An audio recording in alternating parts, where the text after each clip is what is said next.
I don't think video games will ever be as good as they used to be. So just hear me out, right? From like 2004 to 2014, I truly believe that that was the golden era of video games.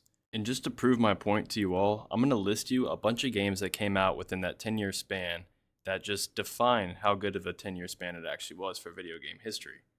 We've got Halo 2, Resident Evil 4, The Elder Scrolls Oblivion and Skyrim, Call of Duty 4 Modern Warfare, GTA 4, Modern Warfare 2, Red Dead Redemption, Borderlands 2, GTA 5, Dark Souls 2, Lego Star Wars The Complete Saga. Like, I could go on and on and on about some of my favorite games that came out within that 10-year span.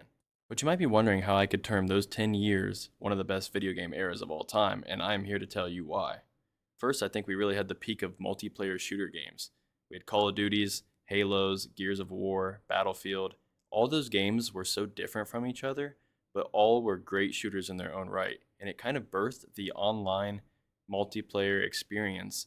And not only did it birth the multiplayer experience, it also birthed like esports gaming in general. Halo was actually one of the first esport games that was televised nationally in America. I think, if not the first one ever to do it. Just in general, like these video games birthed some really incredible things within the competitive space for video games and also the multiplayer online experience. Now we got to talk about the experience of multiplayer, like the last era of truly fun online lobbies.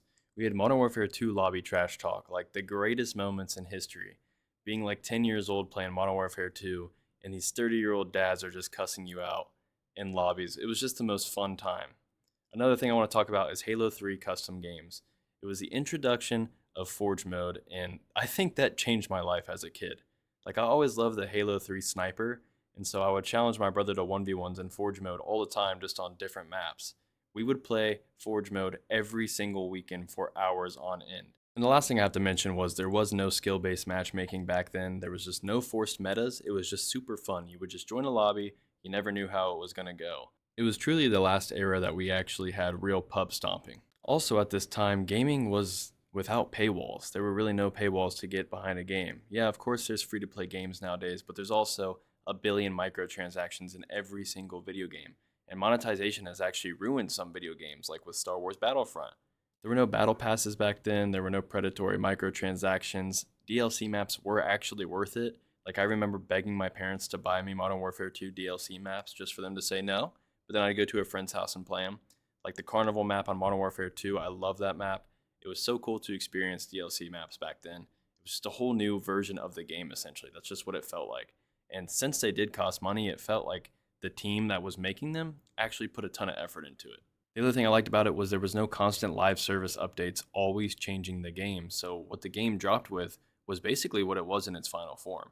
And nowadays we see Call of Duty specifically, the video game drops, and then after people play it for a month or two, the meta changes. And then another month, the meta changes. And it just continues to change. There's no stopping that. And one of the last things I'll mention here, and probably one of the worst things ever, was this was the last era where gaming actually felt pretty social. So you could bring your Xbox over to a friend's house, and like four or five of you guys would set up your Xbox and play some Halo on LAN. You'd sit on the couch and play together. You would even go to some friends' houses and plug your controller into their Xbox and play on their Xbox.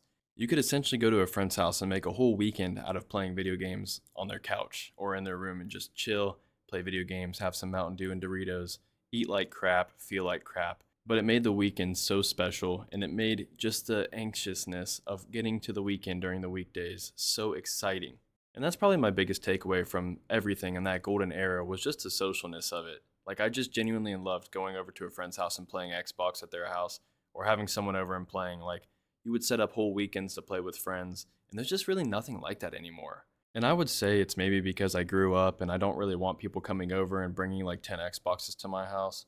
I could say that, but at the same time, when I was 15, I saw my uncle have 4 or 5 people over, and even I would bring my Xbox over to his house and we would play all night on the weekends. Like, it was just something that everyone was doing back then. Didn't matter how old you were, what kind of job you worked, literally everyone would come over and play. So I don't think it really mattered the age or anything like that. I just think it's just nowadays it's completely different.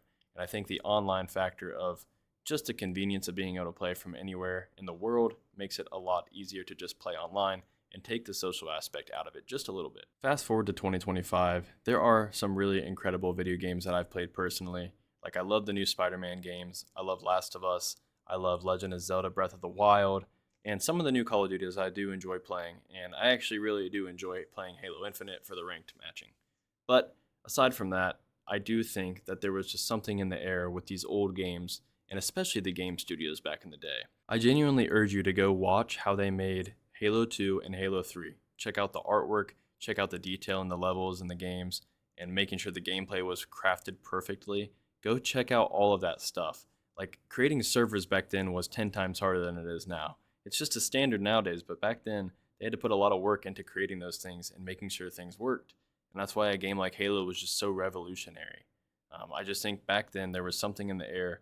The game studios cared a lot more about the video games.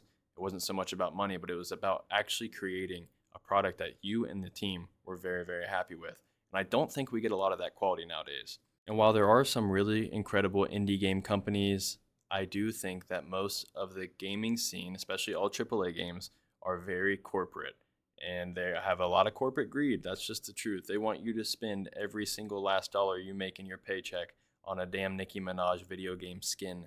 And a really good example of this recently actually is the new Halo pack that just came out. And I think it's like $40 to purchase all of the skins within the pack, which is just insane to me. Like, it really is insane to me how they can just penny pinch their audience for everything, especially in a game like Halo Infinite that probably is not doing that well. I could be wrong, but I'm pretty sure they just broke even very, very recently on that game. And they should be celebrating and supporting their fans as much as we're supporting them and keeping the game alive. But that's just my opinion. I think video games have been corporatized quite a bit. I love to see indie companies out there killing it, and I hope to see more underground studios just making really good video games. Thank you guys for watching the video. I hope you have a good one, and please let me know your thoughts on old video games and new video games and what's the best era in your opinion.